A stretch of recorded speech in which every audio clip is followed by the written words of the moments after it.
sebenarnya ada cerita-cerita Avatar itu yang menarik untuk kita bahas. Wih, dari perspektif hidup dan Christianity. Asik. Keren. Dulu gue berpikir ya udah itu kartun gitu, tapi ternyata banyak life lesson yang lo bisa ambil dari si kartun ini gitu. Dia terkubur dalam es 100 tahun. Lalu tiba-tiba dia balik-balik lihat kampungnya semua sudah meninggoy. Bagaimana kalau Eng kepahitan? Bagaimana kalau Eng membiarkan amarah menguasai hatinya? Bagaimana kalau Eng membiarkan dendam menguasai hatinya? Itu terjadi pada banyak orang. Kalau dipikir-pikir seorang remaja ketemu satu keluarga yang binasa tuh apa banget loh. Betul. Lu biarin kehancuran, kepahitan kuasai diri lu. Akhirnya lu cuma lihat segala sesuatu pahit. Atau pilihan yang lain adalah lu gak biarin itu ngancurin hidup hati lu. Dan celakanya itu bisa happens pada orang-orang yang mengaku dirinya juga Kristen. Terus kemudian negara api menyerang.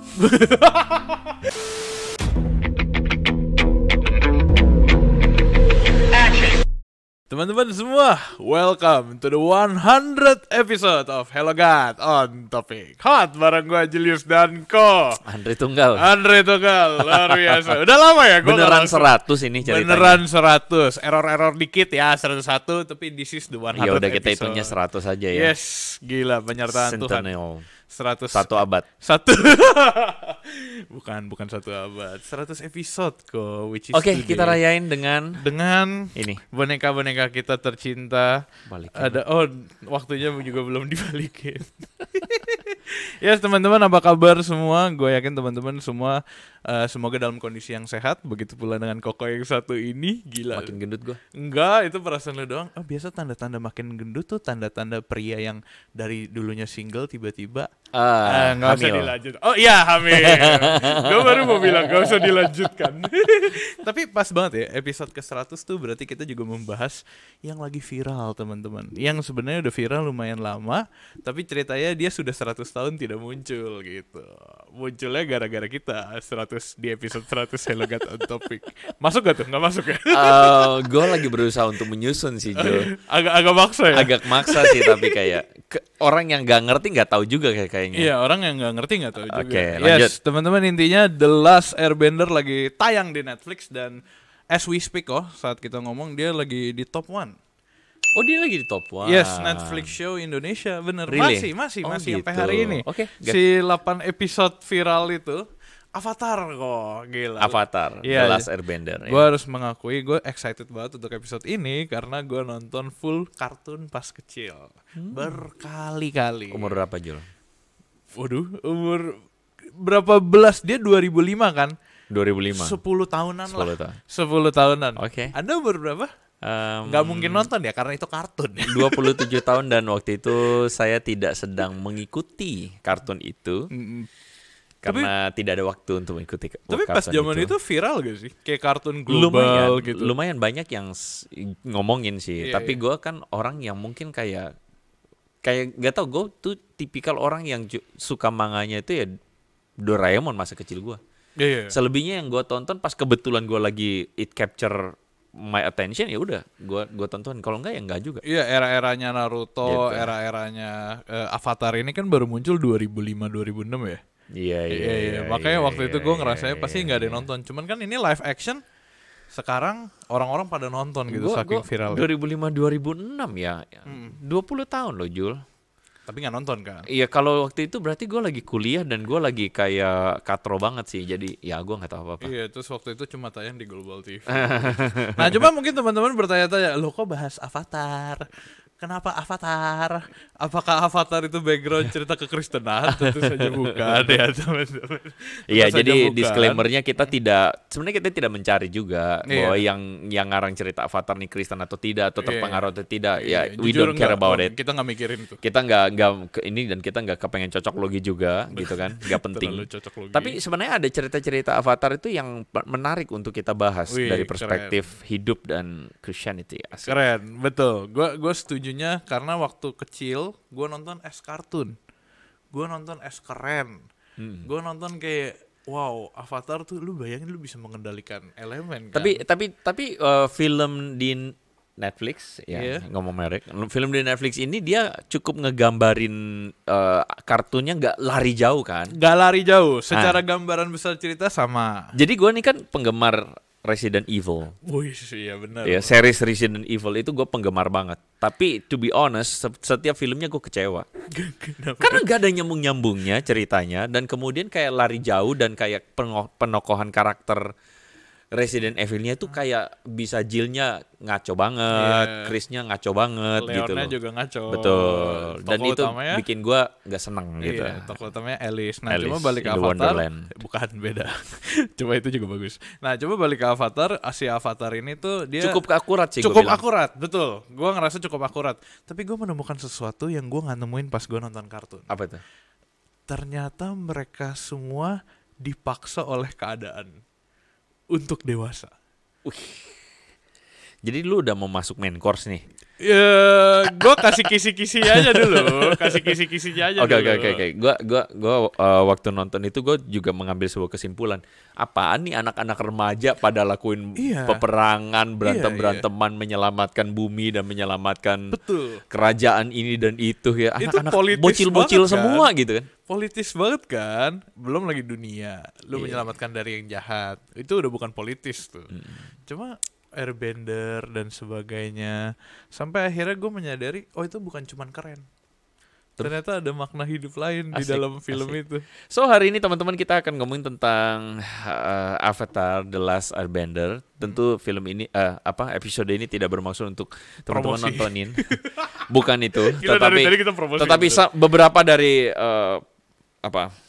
viewer kita pasti udah pada nonton. Betul. Beberapa udah pada nonton. Kalau kalian ada waktu buat nonton ya silakan. Tapi kalau nggak ada waktu nggak apa-apa. Tapi kita cuma mau bahas aja. Ternyata dari film ini ada beberapa life lesson yang penting banget untuk kita perhatikan dan kita bisa lihat bagaimana karakter atau kecenderungan manusia yang akhirnya menghancurkan gitu ya. Dan ini akhirnya bisa kita pelajari sesuatu. Iya. Satu life lesson yang gue ambil yang tadi. Mereka semua dipaksa dewasa. Dipaksa dewasa. Ya, yang merasa dipaksa dewasa sekarang angkat tangannya. Boleh tulis di kolom komentar. Kadang life is so hard. Dan kemudian lu akhirnya kayak lu nggak punya waktu untuk exploring things yang teman-teman lu explore. Atau dunia sana explore dan lu mau nggak mau harus terjebak untuk mungkin sebagian dari kita cari duit. Atau sebagian kita harus berhadapan dengan kayak konflik-konflik dalam keluarga yang wow, it's so hard for you untuk ketemu itu di usia yang masih muda atau lu kayak ketemu ada kejahatan yang dilakukan oleh orang-orang tertentu dan itu kayak lu nggak siap mental tuh. Iya. Go ahead, Jul. Ketika lu nggak siap ya, lu bisa melihat dari karakternya gitu loh. Mereka semua masih remaja. Tadi yang lu bilang bocil-bocil. Gue ingat banget waktu si Eng, siapa gurunya? Si kakek Gyatso. Iya. Gyatso kasih tahu kalau dia Avatar. Jadi Gyatso tuh bilang kan waktu di rapat itu para biksu-biksu itu wah ini Eng belum siap nih gitu kan. Gyatso yang paling bilang dia belum siap. Dia mesti belajar tentang tanggung jawab, dia mesti belajar tentang kedewasaan, kebijaksanaan. Dia masih main-main angin gitu loh. Iya. Terus kemudian negara api menyerang. Lo ngomong lucu banget lagi, negara api menyerang. Sampai negara api menyerang. Ya, negara api menyerang kan nggak bisa diaturin ya, maksudnya nggak bisa dikendalikan kapan mesti waktunya, tunggu Eng dewasa dulu ya. Terus dia nggak ada sosmed waktu itu, jadi nggak tahu kapan negara api beneran bakal nyampe dan sebagainya. Tiba-tiba aja langsung sekampung. Iya meninggoy. Maksud gue itu kan sama ya kayak kondisi mungkin beberapa dari kita, mungkin kita gitu. Ketika kita masih belum siap, ketika kita masih terlalu kecil, terlalu bocil gitu bahasanya, tiba-tiba kita terpaksa atau harus mengikuti keadaan yang nggak menyenangkan gitu. Betul. Nah itu kan yang sebenarnya si Avatar ini hadapin. Dan gua rasa itu satu life lesson gitu. Life lesson. Tapi lu bisa lihat gak bahwa sebenarnya life lesson itu kan sebenarnya Julius pengen underline ini adalah life lesson ini bikin mereka tuh akhirnya jadi dewasa. Iya, dewasa. Betul, ya. Tapi prosesnya itu loh. Lu lihat gak bahwa sebenarnya mereka gak bisa jadi dewasa kalau ada satu faktor mereka kehilangan. Wow, apa tuh? Sekarang aja kamera tadi ngarah ke sini gak? Si Andre dengan muka kebanggaan itu seneng deh. Gue udah lama nih nggak menikmati. Jadi ceritanya teman-teman waktu kita sebelum taping ini si gue ngobrol sama Julius dulu nih, kita ngomongin apa nih, kita samain frekuensi dulu nih. Terus Julius lagi ngomong satu hal, kayaknya gue mengadopsi sesuatu dari Eng. Gue kasih aja ke orangnya biar orangnya yang ngomongnya. Gitu ya. Jadi bagus, Konri sudah memancing inner child gue untuk muncul. Karena gue menyadari bagian hidup gue ternyata gue ambil dari si Eng ini. Si Eng tuh masih kecil, masih remaja gitu lah ya. Dan gue juga masih remaja pas gue nonton.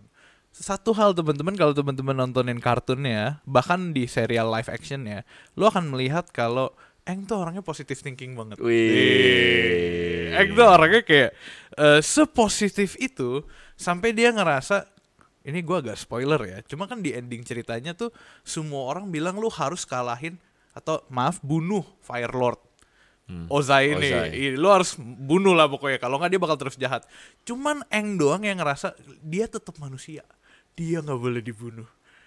Jadi itu gue merasa kayak oke, itu ternyata gue juga mengambil bagian positif itu loh. Di segala kejahatan yang kelihatan selalu ada kebaikan. Gitu, gimana? Gue tiba-tiba langsung menganalisa ya dari apa yang diceritakan. Sebenarnya kayak gue cuman mencoba memikirkan skenario alternatifnya. What if kalau misalnya Eng dia terkubur dalam es 100 tahun. Lalu tiba-tiba dia balik-balik lihat kampungnya semua sudah meninggoy.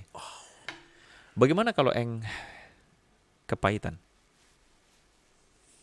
Bagaimana kalau Eng astaga itu masuk membiarkan amarah menguasai hatinya? Astaga itu masuk banget lagi. Bagaimana kalau Eng membiarkan dendam menguasai hatinya? Putus asa. Jadi gini, kan respon orang ketika berjumpa dengan musibah ya. Maksudnya gini, sebagai Eng kayak dia bisa teriak gak sih bahwa dia punya hak untuk sebagai seorang anak kecil, umur 12 tahun, remaja, anak kecil. Dia punya hak untuk apa? Dia punya hak untuk gue mau gain, gue punya rights untuk tetap jadi seorang anak kecil. Lu mau apa? Terus kenapa ini happens to me? Kan banyak orang kan akhirnya kan ketemu dengan musibah ya. Quote unquote at the time itu musibah. Lalu kemudian mengatakan enggak, gue tidak mau bersikap positif and I'm trying I membiarkan negativity happens in my heart and my mind. What happened then? Mungkin itu yang sebenarnya kejadian di banyak orang. Betul. Itu terjadi pada banyak orang. Cuma ya oke lah, let's say itu kartun gitu. Let's say itu diciptakan. Tapi kalau lu korek lebih dalam, lu gali. Kalau dipikir-pikir seorang remaja ketemu satu keluarga yang binasa tuh apa banget loh. Betul. Betul. Kita tahu kan pasti ya dia punya hak untuk marah, dia punya hak untuk kemudian bunuh apa? Gitulah. Emosi. Enggak juga sih, kalau lu punya hak untuk bunuh orang sih enggak juga sih. Tapi kayak kan kayak maksudnya it's understandable gitu kan. Bisa dimengerti bahwa lu marah, lu kecewa, lu being negative, or bahkan even lu mungkin teriak sama Tuhan, lu bilang Tuhan lu enggak adil. Gue masih terlalu dini dan sebagainya untuk hadapin semua musibah ini. Tapi it's just only berangan-angan ya, berandai-andai ya. Iya, cuma tapi menurut gue andai-andai ini penting. Betul. Gue baru mau bilang, andai-andai lu tuh ini men-trigger sesuatu nih. Ya. Men-trigger sesuatu yang kayak it happens to banyak orang in real life. Ya walaupun mungkin gak separah itu. Mungkin juga ada yang separah itu. Tapi kan banyak orang tuh pasti pernah mengalami momen itu gitu loh, momen yang men-trigger amarah dan emosi. Jadi sebenarnya gini, ketika hati lu pahit dan ketika hati lu being negatif, akhirnya gini, lu nggak gain something, lu bakal jadi toxic, lu bakal ngehancurin banyak hal, karena lu membiarkan yang buruk itu akhirnya affects you, dan lu kemudian jadi pahit lagi, lu nggak mengubah sesuatu. Eng kalau misalnya dia tuh adalah menjadi seorang yang pahit dan hancur, apalagi dia avatar, dia bisa punya semua tenaga itu. Lu bayangin dia akan jadi second Ozai. Simple. Anyway, Ozai itu raja negeri api ya. Yang berambisi untuk menguasai dunia. Beberapa teman-teman mungkin nonton, jangan lupa langganan. Promosi dikit ya, harus langganan gitu. Soalnya gue gak tahu dia bisa nonton di beberapa platform lain atau tidak. Platform favorit kita lah gitu. Oke, gak usah lanjutin. Berbahaya. Ya. dalam, agak dark sih Iya yang dong. lo ngomong. Iya, artinya gini, kalau misalnya Eng ini menyikapinya dengan negatif dan menyikapinya dengan buruk, dengan dendam dan kemarahan, dan dia biarin kemarahan itu menguasai hatinya dia, can you imagine itu akan jadi apa itu dunia hancurnya minta ampun. Kenapa? Gini, first of all, kita nggak bisa menolak hal yang negatif itu happens in our life. Yes. Kayak somehow kan kita nggak punya tenaga dan nggak punya sebuah otoritas aja untuk melakukannya. Misal, orang tuamu selingkuh. Misal. Atau kebangkrutan terjadi in your family. Misal, broken home. Orang tua meninggal. Maaf, misalnya begitu. Atau apapun lah gitu, ada orang jahatin lo. Lu nggak bisa punya kuasa untuk kendalikan itu. Iya kan? Kayak nasib Bender itu nggak bisa.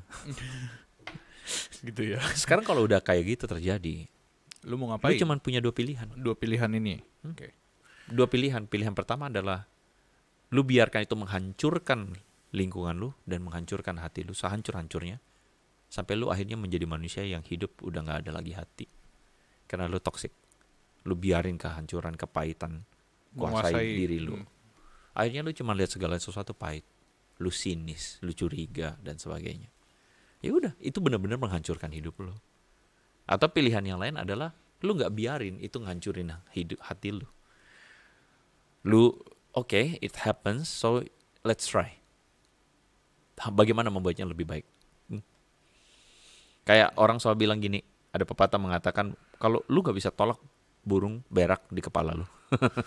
Tai burung jatuh di kepala. Itu kalau kata banyak orang itu hoki. Lu bayangin Jul, kalau misalnya burung berak di jambul lu. Yang ceprot, sangat indah gitu. Ini. Lu nggak bisa larang itu kan? Lu cuma bisa bete, tapi abis itu yang bisa lu larang adalah burung bikin sarang di jambul lu. Iya betul. Ya, itu cuma pepatah ya. Pepatah itu sebenarnya mau kasih tahu lu nggak bisa hindarin musibah malapetaka datang di hidup lu. Tapi yang lu bisa cegah adalah ketika musibah dan malapetaka itu terus bercokol di hati lu, di kepala lu. Pada kenyataannya kan emang nggak segampang itu sebenarnya. Betul. Tetapi ya namanya juga manga ya. Artinya gini, cerita Eng ini kita bisa belajar sesuatu daripadanya kan.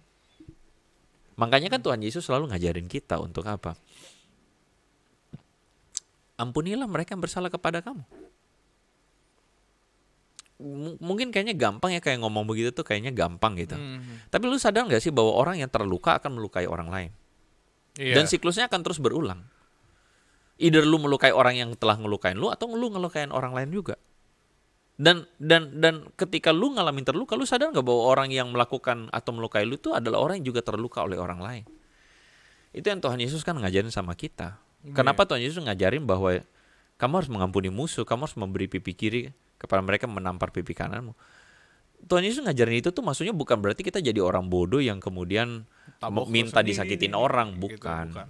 Tuhan Yesus ngajarin itu tuh, Tuhan Yesus pengen bilang bahwa kalau lu lakukan terus siklus balas dendam, kejahatan, itu nggak akan habisnya. Dan lu akan jadi part of the siklus itu dan lu akan ngehancurin lagi hidup orang lain. Jadi lingkaran setan gitulah ya sebutannya. Yes.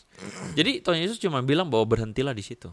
Sometimes itu menyakitkan, kayak nggak adil buat kita, tetapi dunia akan lebih baik ketika lu nggak membiarkan hidup lu dikuasai oleh musibah dan kehancuran. Asik ya. Kalau gue jadi orang yang mengalami itu, gue bisa ngomong ke lu gini nggak? Oke, dunia jadi lebih baik, tapi gue nggak menjadi lebih baik. Ya sudah, it's your choice. Tapi seenggaknya lu akan hancurin lagi hidup orang lain.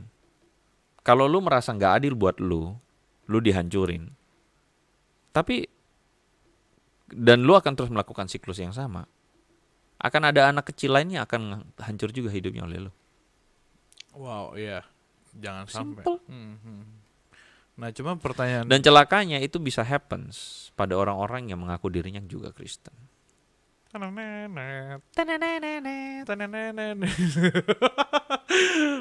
Kata terakhir itu ya, kata terakhir. Iya. Maksudnya gini, itu happens pada orang-orang yang mengaku dirinya beragama juga. Gue bukan bilang bagaimana, tapi ya it happens to me too, gitu kan. It happens to us. Nah makanya sekarang kan, apa sih arti mengikut Yesus? Ada satu kata, ada satu ini yang gue baru baca akhir-akhir ini buku. Jadi namanya Eugene Peterson. Dia yang nulis buku apa? Dia nulis Follow God. dia tuh nulis sebuah ini yang bagus, The Message, Alkitab The Message. Dia tuh tulis buku Long Obedience. Ketaatan yang panjang. Ya, jadi ketaatan itu tidak terjadi ketika simsalabim lu bertobat waktu KKR lu nangis-nangis lalu lu jadi orang baru. Wah, brand new me. You know what? Hidup kita itu kan tersusun dari pengalaman-pengalaman terluka, sakit, dosa, yang sudah menahun dan membatu. Dan sampai masuk ke hati. Jadi proses ketaatan itu adalah proses panjang, bukan proses terjadi sekali, tapi proses panjang. Yang penting terjadi sebuah proses terus menerus. Nah itu penting tuh. Banyak orang tuh berpikir, oh yang penting gue udah ke gereja nih, atau yang penting gue nih sudah ini nih. Nah, mereka lupa bahwa sebenarnya hati perlu diberesin. Hati itu perlu diberesin. Sifatnya itu terus menerus. Gue sebagai orang, gue yang tadi gue kepikiran adalah kalau lu udah mengalami musibah separah itu, tadi gue udah nanya ke lu, terus mereka dunia jadi lebih baik, tapi gue nggak jadi lebih baik, terus lu bilang ya udah gitu dan sebagainya kan. Cuma pertanyaan gue, ya udah lu akan hancurin lagi orang lain toh? Iya, cuma maksudnya, maksud gue, iya, terus pertanyaannya adalah gimana cara gue bisa jadi lebih baik gitu. Nah, kalau tadi kan balik lagi kepada itu, si Eng bisa jadi stay positif. Iya, si Eng stay positif di tengah itu. Oh dia pada saat itu ada Katara sama Soka yang nemenin. Iya udah nggak apa-apa, kita keluarga lu tetap ayo kita bareng-bareng gitu kan. Iya. Cuma kan nggak di dunia asli, in real life gitu. Kadang tuh kita nggak ketemu caranya. Gak ketemu orang itu. Satu mungkin nggak ketemu orangnya, dua nggak ketemu caranya. Gue jadi ingat si Zuko, asik. Wah, asik deh Zuko. Masuk lagi ke karakter lanjutan. Ya. Ini hal pelajaran satu lagi yang gue kayak ketemu lagi dari sini. Jadi gue tuh baru tahu juga Zuko itu ternyata kan dia kan ngeburu si Eng kan. Kayak dia tuh kayak mau proving something. Sebenarnya kenapa? Karena dia mau proving something ke papanya dia bahwa dia bisa berprestasi atau bisa fulfill the standard lah. Standar papanya kan. Jadi dia pengen buktiin dengan cara dia nangkap Eng dan sebagainya. Tapi sebenarnya ini anak rupanya dalam satu episode yang lain ternyata diceritain tuh Zuko waktu sebelum matanya merah sakit itu ya. Iconic. Ada bekas luka itu ya. Itu iconic. Iya, ternyata Zuko itu adalah seorang yang waktu papanya bilang, "Oke, kita korbankan aja satu pasukan ini." Terus Zuko bilang nggak mau. Jangan dong harusnya. Tapi terus kemudian papanya bilang, "What? Lu kok begitu?" Ya udah di situ papanya menilai bahwa Zuko ini adalah orang yang tidak bisa untuk jadi penguasa kalau lu masih punya belas kasihan. Compassion tuh nggak ada di kriteria penguasa. Betul. Ya. Itu kalau kata bapaknya lancang kamu anak muda. Nanti kita nggak nanti kita ngomongin Ozai di bagian yang lain ya. Tapi maksudnya si Zuko ini akhirnya berdeal dengan sebuah fakta bahwa dia nggak fit in pada kriteria lingkungan papanya, kerajaan api yang ambisius ya. Dan akhirnya dia tanpa sadar mereplika, mencari penerimaan di tempat yang salah. Ini yang gue mau ngomong. Zuko itu akhirnya nggak mampu untuk bisa mengatasi trauma penolakan dia. Dan akhirnya dia ya itu kan, dia melukai orang, dia mau buru Eng dan sebagainya. Karena dia nggak mampu ngatasin itu. Nah itu yang tadi gue bilang kan, lu kan pertanyaannya bagaimana sih ngatasin kehancuran tuh musibah itu? Iya, gimana? Musibah bagi Zuko kan penolakan. Musibah bagi Zuko adalah dia di reject. Nah celakanya dia mencari penerimaan dari pihak yang salah. Begitu. Ya somehow Zuko akhirnya yang memulihkan Zuko kalau baca animnya adalah ketika dia ketemu circle yang sehat kan. Ketemu Eng, ketemu apa. Jadi dia jadi healthy. Kenapa? Karena dia ketemu, ternyata di circle yang bagus ini baru gue bisa diterima, bisa dikasihi. Ada satu karakter tambahan paman ya. Iya. Gue tiba gara-gara lo ngomong circle sehat, gue jadi kebayang si Iroh tuh dia nggak betean loh sama Zuko. Maksud gue si Zuko kan berkali-kali kayak emosian dan sebagainya. Si Iroh hadir tuh yang kayak air gitu kan, menenangin. Minum teh terus minum teh. Dia suka buat teh teman-teman. Random. Iya tapi kan dia kayak beda sendiri ya sama si Ozai ya. Iya beda.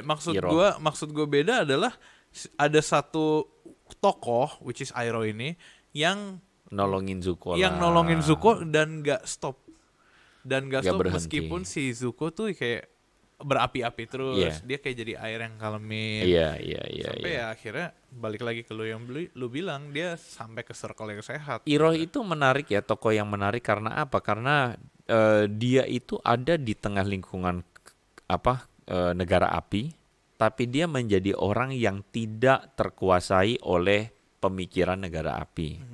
Which means yang kalau kita ngomong Ozai nih sekarang nih, si Ozai itu kan dia cuman tumbuh dengan pemikiran bahwa hidup ini cuman antara menang atau kalah.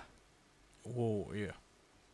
Either you menang atau you kalah. Negara api mesti menang. Ya udah, dia makanya mengembangkan sebuah sistem gak ada belas kasihan, gak ada apa. Lalu menang. Like lu ngerti nggak, kita hidup dalam dunia yang kayak dunia tuh punya definisinya sendiri tentang hidup. Bahwa tujuan hidup apa sih? Antara menang atau kalah. Ada nggak orang yang menghidupi tujuan kayak gitu? Oh ada. Banyak. Bahkan mungkin sekali lagi karena kan kita ini kan Kristen ya. Ya kita introspeksi ke diri kita. Banyak orang Kristen yang punya pemikirannya itu juga, antara menang atau kalah. Cuman mau yang jadi terbaik atau jadi loser. Padahal definisinya kan harusnya nggak gitu. Tuhan Yesus memutar balik definisinya dengan apa? Barang siapa yang terbesar di antara kamu harus jadi terkecil.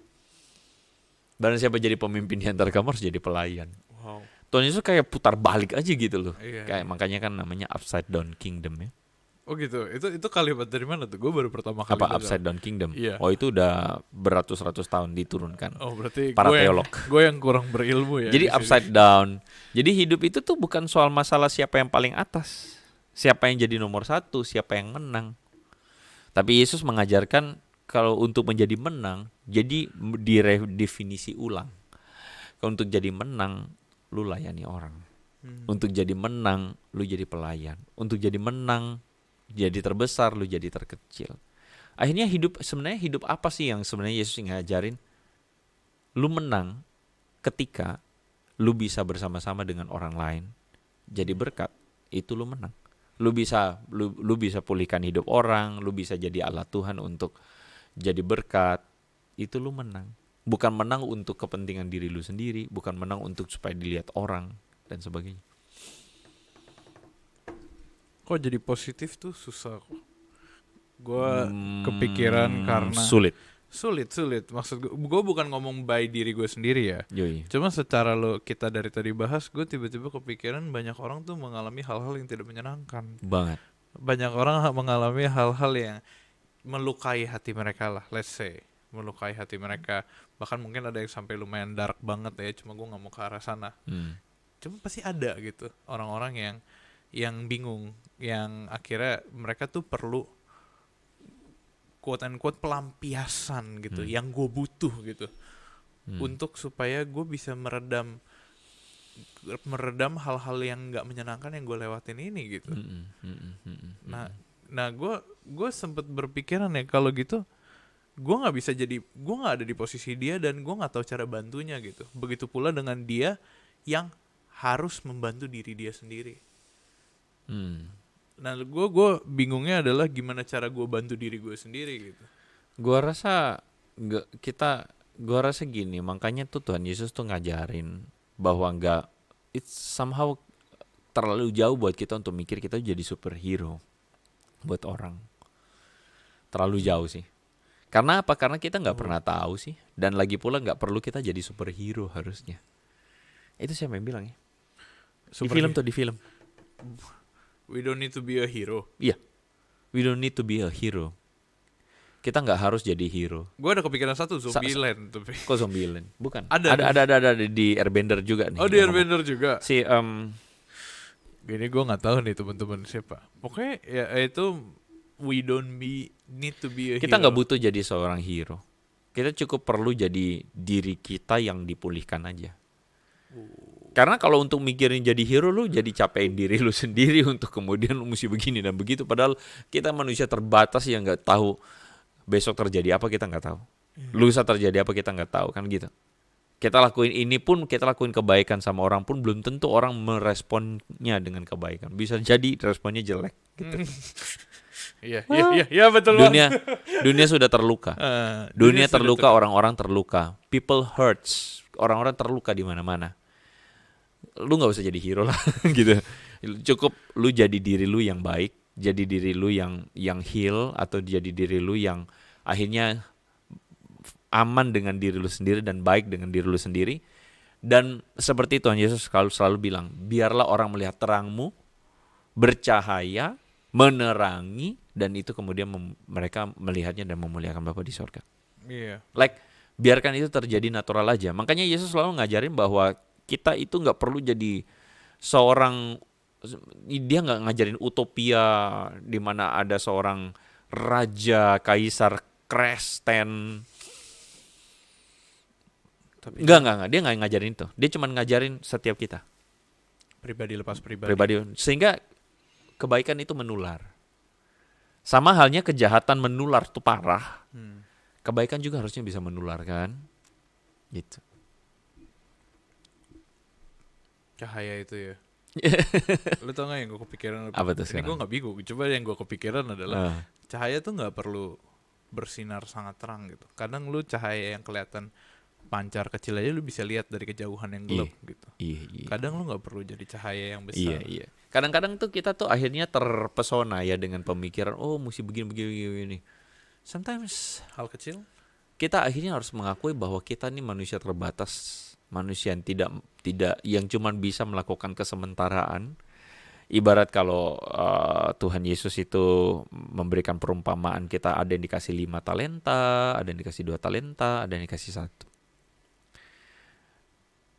Yesus menceritakan semua dikasih berdasarkan kesanggupannya.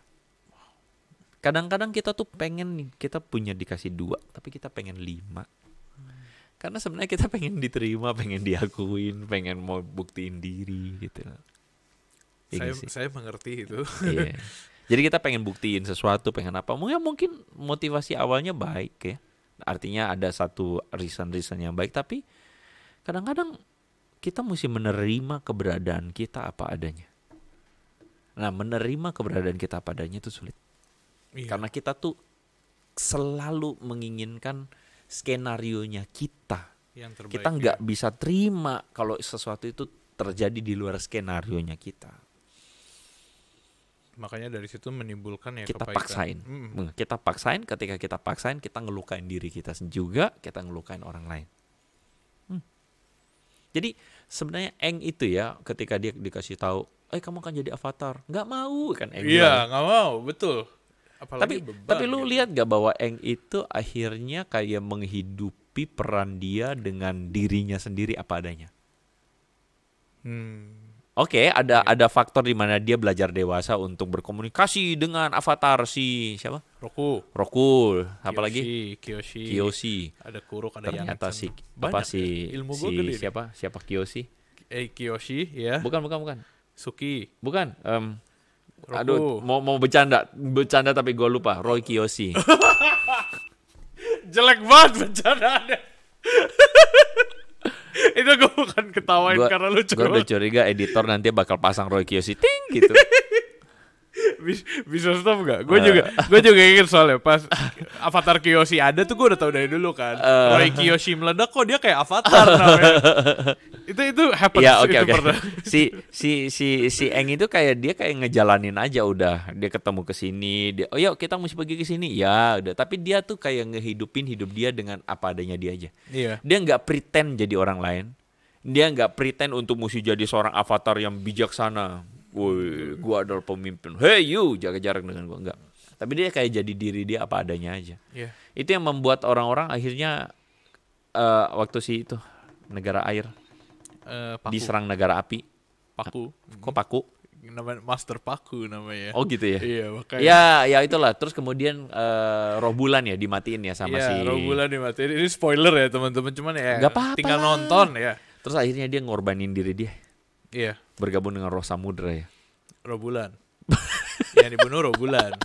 Yang bergabung Yue yang berkorban. Ya itulah ya, apapun lah gitu. Jadi dia kayak jadi diri dia padanya aja kan. Ya itu gue jadi lihat ya bahwa oh iya sometimes tuh kita kayak fascinated by orang-orang yang dia mesti begini-begini. Gue rasa enggak usah jadi gimana-gimana sih. Cukup jadi dia jadi diri dia aja, dia begitu aja. Ya kan kita tidak sedang menjadikan Yesus kedua ya, tidak. Tapi maksudnya ya dia jadi diri dia aja, dia cuman menghidupi penerimaan dia dengan keberadaan dia, dan dia lagi bingung gue harus jadi avatar. Tapi ya udah dia stay positif aja dengan jadi tulus aja, orang yang tulus aja, dan well it works. It works. Gue lupa gara-gara lu ngomong tadi ya.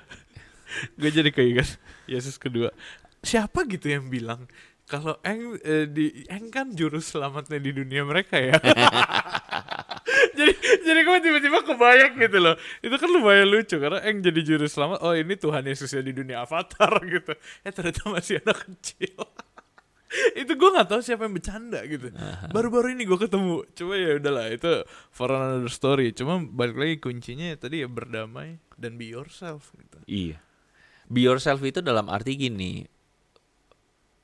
Kita nggak jadi gue emang orangnya suka emosian, ya bukan itu maksudnya be yourself ya.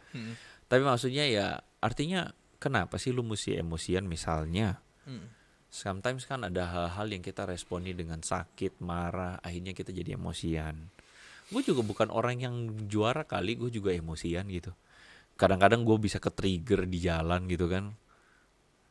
Lihat di pom bensin ketidakseharusan gitu ya, gue bisa ke-trigger. Gue juga orang yang gue sadar gue ngalamin banyak pahit dan akhirnya gue bisa ke-trigger kayak gitu. Tapi gini, be yourself itu lagi ngomongin tentang jadilah sederhana dengan dirimu, jadilah seorang yang dipulihkan dengan Tuhan, dengan dirimu sendiri saja gitu loh.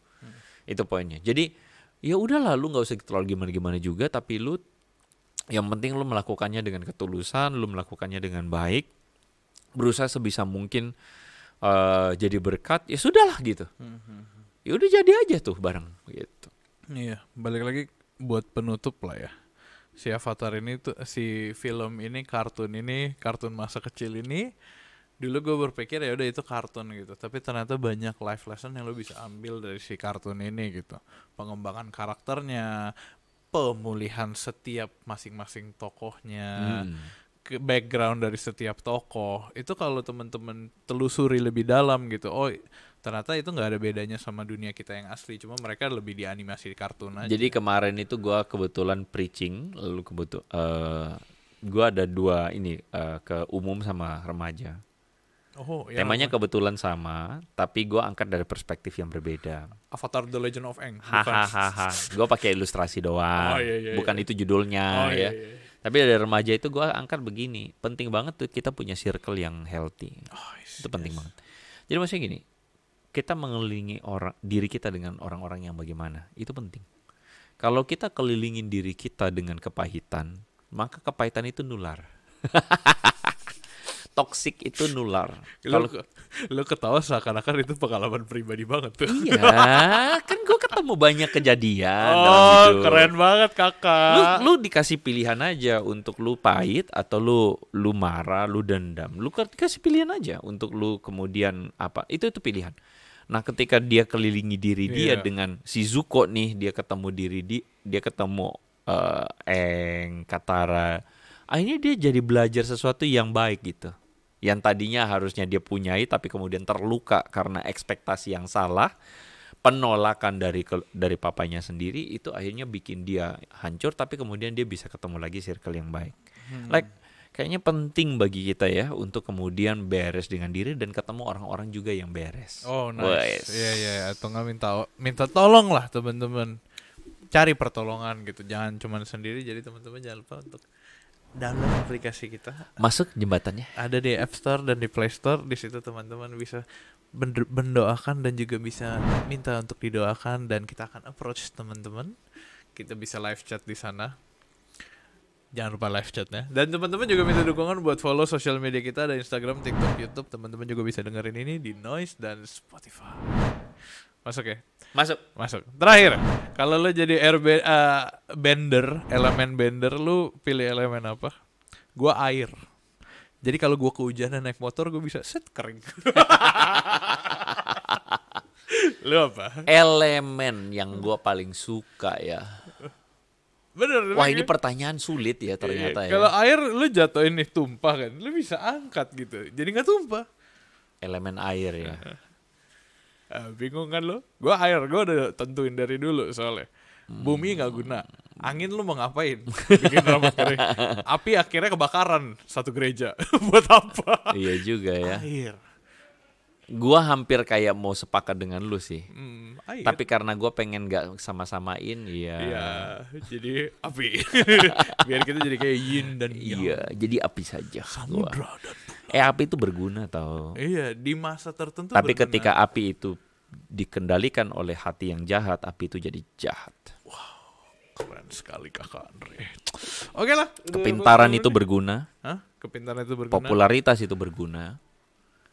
Harta itu berguna. Tapi ketika hati lu toksik, popularitas, kepintaranmu, hartamu akan menghancurkan banyak orang. Segala sesuatu di bawah langit itu sia-sia. Oke lah, kalau gitu 40 menit episode ke-100 teman-teman. Terima kasih banyak untuk segala dukungan, doa, dan juga teman-teman yang selalu ngikutin Hello God on Topic bareng gue dan Ko Andre dan juga beberapa pembicara lainnya yang sering datang. Tapi kita bersyukur semoga podcast kita bisa terus Tuhan pakai untuk menjadi saluran berkat. Teman-teman kalau ada masukan, saran, komen, silahkan komen di bawah. Kalau yang jelek kita perbaiki, yang bagus kita tetapkan, dan kalau ada yang hancur cari podcast yang baru. Maksudnya apa? Gak ada. Oke lah kalau gitu. Daripada berlama-lama, thank you for today. Jangan lupa, ya semoga episode hari ini bisa menjadi berkat buat kita semua. Dan kita termasuk kita berdua ya kok. Oke, thank you for today. Thank you untuk Ko Andre yang senyum dan ketawa dari tadi. Thank you untuk Amel yang mulai senyum di sana. Dan thank you teman-teman semua for watching the 100th episode of Hello God on Topic, where Hello God will always be on topic. God bless you teman-teman semua. Stay connected with Hello God.